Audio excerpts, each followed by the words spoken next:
E aí galera da internet, estamos de volta no vlog do Gafanhoto e essa semana vamos continuar o mesmo assunto que nós estávamos falando semana passada, falar um pouco sobre a carreira do Ruben Aguirre e dessa vez o meu foco são os papéis que ele fazia no Chapolin, né?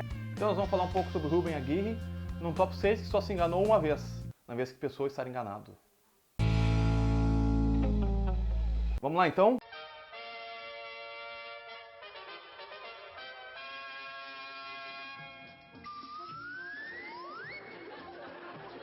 Não contavam com minha astúcia. Minha escolha de número 6 é um dos primeiros personagens que eu lembro quando eu penso no Ruben Aguirre no Chapolin. Desapareceu o noivo. Ora, você tá brincando que ele iria desaparecer, você estava debaixo do sarcófago. Desaparecer, meu Deus Não do céu. pode ter desaparecido. Sempre colocado para fazer vilões do Polegar Vermelho, provavelmente por conta da sua altura ameaçadora, poucas vezes ele marcou tanto como no esquisitíssimo guia do episódio Uma Múmia Bastante Egípcia. Olha, senhor, acontece que o meu noivo me prometeu que nós íamos... Escutei o que disse o prometido da senhorita. Ah, sim. Mas a múmia se encarregará de que ele não saia com vida da pirâmide. Apesar de aparecer pouco, sua presença perturbadora de capa, turbante e grito sem noção são a melhor coisa do episódio. A múmia escapou do seu sarcófago para se vingar daquele que a tirou de seu sono de 40 séculos. Essas gargalhadas ele se arrisca a botar pra fora o estômago. Ultrapassando até mesmo a múmia, que no final se revela ser o personagem do Carlos Villagrán.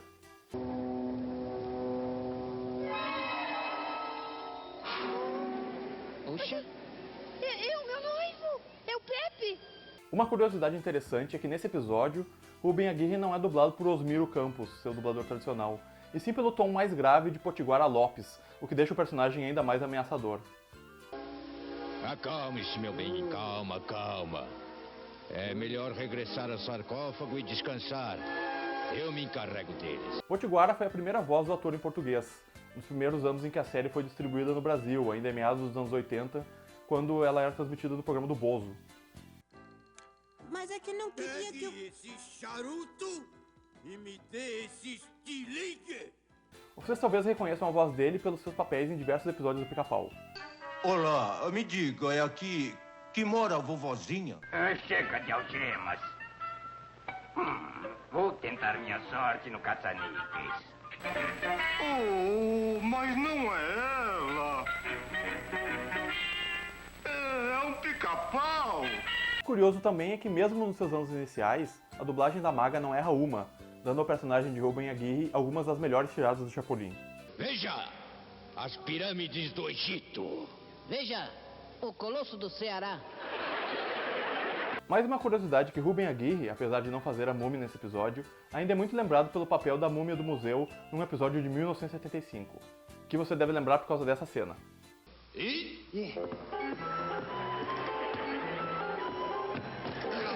E falando em vilões, Meu honorável problema é Simbato Amasaki. Que é isso?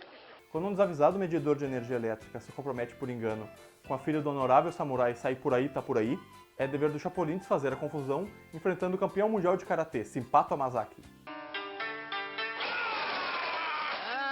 Impondo sua presença física sobre o polegar, Aguirre participa das mais insanas gags visuais, enquanto o Chespirito faz mágica com os efeitos de tela verde.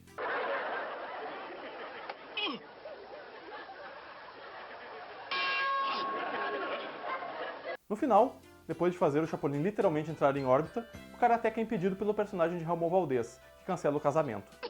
Uachachá!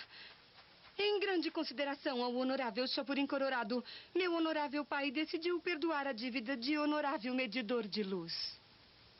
Já tava O quê? Já tava acabando. A curiosidade é que numa versão anterior do episódio, de 1973, Simpato Amazaki é interpretado por Edgar Vivar, seguindo a tradição de Chespirito de reutilizar plots em episódios diferentes ao longo dos anos.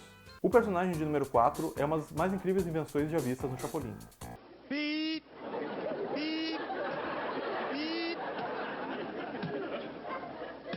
O robô Pancho foi programado pelo seu criador, interpretado por Edgar Vivar, para servir a ele e a sua sobrinha, interpretada por Florinda Mesa. E eu dizia que Paris é uma cidade maravilhosa. Você iria gostar muito de... Mas as coisas acabam ficando um pouco estranhas, e eles são obrigados a chamar o Chapolin. Ai, que bom que você chegou, polegar vermelho. Imagina Imagine que meu tio inventou um robô, mas ele ficou louco. Calma, calma, não entre em pânico. Neste caso, o que temos a fazer é mandar o seu tio para o manicômio. Pronto. Eu acho muito engraçado ver o Rubem Aguirre todo duro se contorcendo como se estivesse enferrujado. Pepe, Pepe. Entre tentativas de estragá-lo com baldes d'água e tudo mais, o ponto alto do episódio é quando Pancho tenta fazer um bolo com o pobre do Chapolin.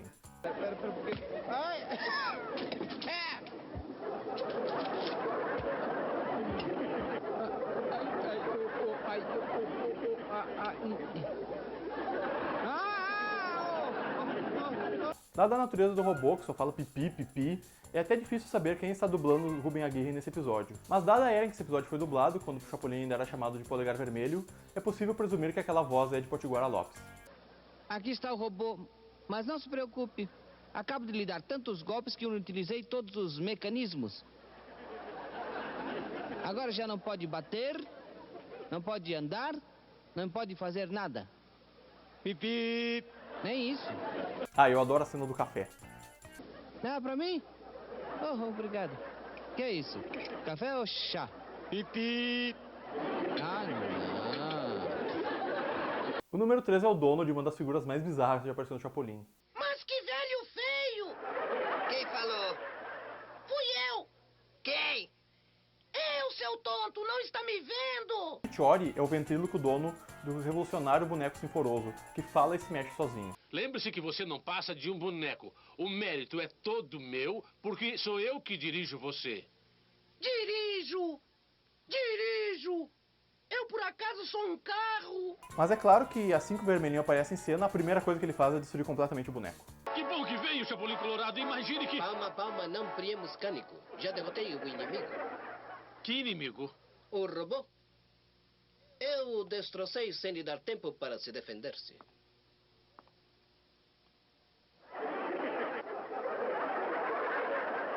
Para quebrar o galho do grande Chori, o Chapolin acaba se passando pelo boneco do ventríloco, resultando em momentos geniais entre os dois. Vamos. Quero ver... Quero ver... Outra vez... Outra vez... Seus olhinhos de noite serena... Quero ouvir... Lave as orelhas... Se você assistiu meu vídeo anterior sobre a vida de Rubem Aguirre, você já deve ter percebido que o Chespirito escreveu esse episódio baseado nas experiências de Rubem Aguirre antes de entrar na televisão. Chori era o nome artístico que o ator usava durante a juventude, quando chegou a atuar como ventríloco. O segundo lugar é um criminoso tão perigoso que até mesmo cumprimentá-lo pode despertar a sua fúria. Ah, doutor, que bom que o senhor voltou. Sabe, eu preciso que me aplique uma massagem que me acalme para ver se para essa coceira, porque eu já não estou aguentando mais. Conhecido no Brasil por 2 nomes, devido ao fato do episódio ter sido dublado 2 vezes, Poucas Trancas, ou Porca Solta, dependendo da versão que você assista, é um louco surdo-mudo que agride todo mundo que tenta se comunicar verbalmente com ele.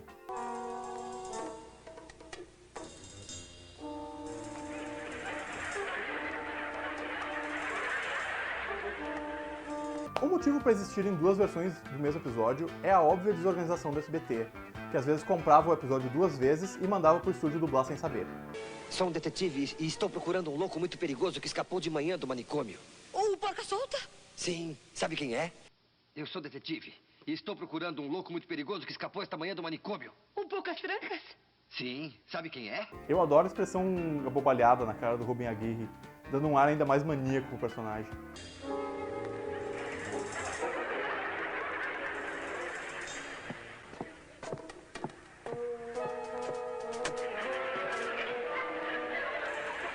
Depois de quase dar uma surra no Dr. Chapatin, que acha que ele é um paciente esperando uma massagem, ele decide tirar um cochilo numa praça, e é quando o Chapolin e um detetive tentam apagar ele com um narcótico.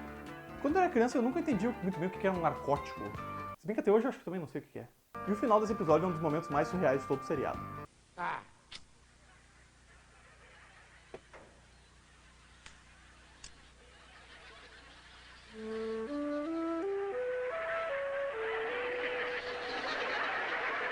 E em primeiro lugar, um personagem que mesmo os espectadores mais assíduos de Chaves e Chapolin podem não conhecer.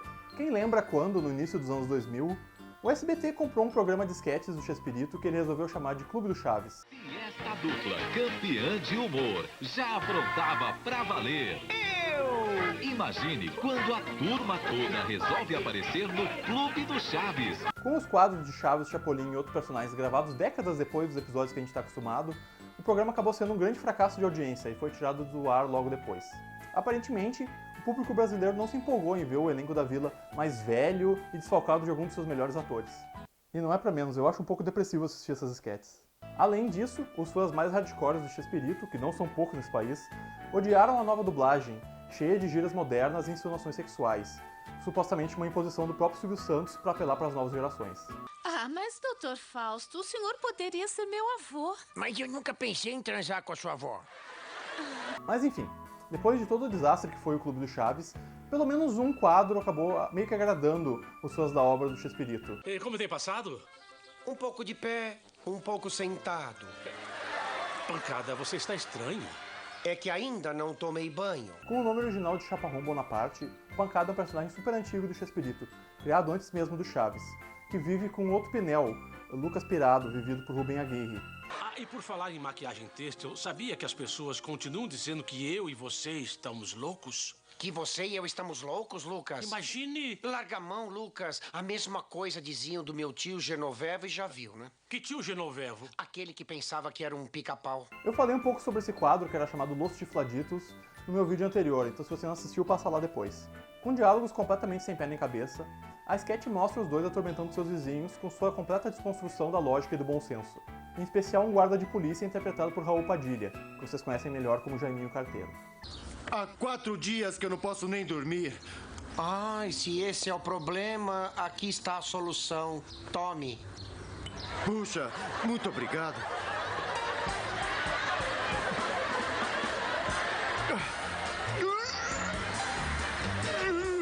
Como em todas as sketches criadas por Chespirito, a dupla tem uma série de bordões, um mais bizarro que o outro.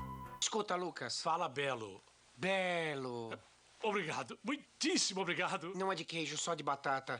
Mesmo eu não sendo tão fã das sketches que ele fez depois dos anos 80, ainda dá pra ver a queda dele pelo nonsense nas conversas bizarras entre o Pancada e o Lucas Pirado.